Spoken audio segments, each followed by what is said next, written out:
క్షత్రియ వైశ్య వీరందరూ క్షేమముగా ఉన్నవారు. అందరూ క్షేమంగానే ఉన్నారు ప్రభు.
మధ్యదేశ రాజ్యమున పులులు గోవులు ఒక్క రేవున నీరు త్రాగుచున్నవి కదా. ఒక్క రేవున నీరు తాగుతున్నాయి ప్రభు.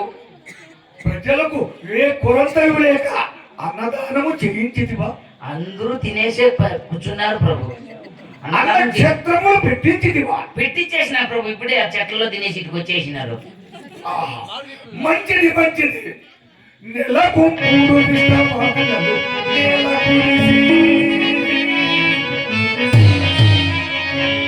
నెలకు 3 విస్తవాహనలు నేల కురిసి ఫలము సత్యమలమై ముందుకో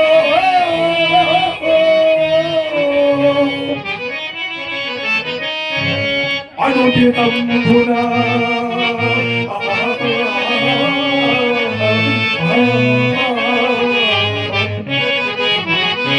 అనుదినంబునా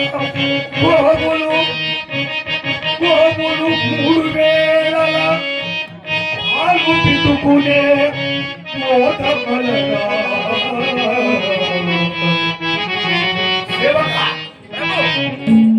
ఆ విధముగా పులులు గోవులు ఒక్క రేవున నీరు త్రాగుచున్నవి కదా. మన రాజ్యమునందు పులులు జింకలు అన్ని తాగుతున్నాయి ప్రభు. సరే కానీ మద్రదేశం పేరు ఈ అశ్వపతి మహారాజుకు ఒక కొరంత. ఏమిటి? ధనమున్నది, ధాన్యములున్నది, మీ సకల సంపదలు ఉన్నవి. కానీ కులం ఉద్ధరించుటకు ఒక పుత్రుడు లేక విలపించుచున్నాడు. బాధపడుచున్నావు ప్రభు. అవును. అయినా ఈ మధ్యప్రదేశ్లో మహారాజును నువ్వు అనుకునేది ఏమైనా జరిగిపోతుంది. నీకేమి తక్కువ ఉంది ప్రభు. అన్నీ ఉన్నాయి కానీ ఇంట్లో వారసుడు ఒకడు లేడని బాధపడుతున్నావా ప్రభు? అవును సేవక, అది ఏ నా కొరంత. అదే నా కొరంత. అంటే వయసులో ఉన్నప్పుడు అంతా గుళ్ళు గోపురాలు తిరుక్కుంటా ఉండిపోతుంది. ఆయన చూస్తే ఆ దేవుడు ఈ దేవుడు అని ఎక్కడ తిరుక్కుంటా ఉండిపోయా. నువ్వు చూస్తే ఎక్కడ చూసినా కాశీ హిమాలయ అక్కడ తిరుక్కుంటా ఉండిపోతుంది. ఆయన చూస్తే ఆడు ఉండిపోయా, నేను చూస్తే నువ్వు ఏడు ఉండిపోతే. ఆయన చూస్తే గయ్య, నువ్వు చూస్తే గుద్ద గయ్య. ఏది యారు బిడ్డలయ్యేది మీకు? వయసు అయిపోయా. ఎన్నో పుణ్యక్షేత్రములు తిరిగితివి. పుణ్యక్షేత్రాలు తిరిగితే కాదు, దాన ధర్మాలు చేయించి, దాన ధర్మం చేసినా బిడ్డలు కాదు. వివాహములు చేయించితివి, అట్లు చేసినా బిడ్డలు కాదు. కానీ ఒక పుత్రుడు లేక విలపించుతున్నామని నీకు తెలియదా సేవక? నాకు తెలుసప్ప. నువ్వు అమ్మ రూమ్ లో ఉంటే బిడ్డలు అవుతారు మీకు. అంతే. ఇంకంటే చెప్తాను. కాదు సేవక, మన రాజ్యమున ప్రజలందరూ మమ్మల్ని ఏమనుచున్నారు? ఏమని అంటున్నారు? యాటికి పోయినా కూడా ఆ గొడ్డు రాజు అంటున్నారు. నీకు బిడ్డలు లేరు, ఆయనకేమో రాజ్యం దండిగా ఉంది, బిడ్డలు లేరు, గొడ్డు రాజు అంటున్నారు. నేను అదే కదా నాకనింటే నీళ్ళని బయలు దూకి చచ్చిపోయింది. నీవేమి ధర్మములు చేసి నీకు బిడ్డలు కాలేదని బాధపడిపోతాను. నీవు నాకెంత బాగుందని నాకు తెలుసు. నీకు బిడ్డలు కాలేదని చెప్పి ఎన్ని దాన ధర్మాలు చేపించిన, ఊర్లో కాంబులెన్సులు రాని కూడా చేపించేసిన, ఊర్లో బాత్రూములు లేకుండా చేపించేసిన. ఊర్లో సిమెంట్ రోడ్లు రానియకుండా చెప్పించేసిన, ఊర్లో నీళ్లు రానియకుండా చెప్పించిన, ఊర్లో వాళ్ళకంతా బండ్లు లోపలికి పోకుండా కళ్ళలు వేపించేసిన. ఎంత పుణ్యమైన పనులు చేపించినా నీ కోసం నేను.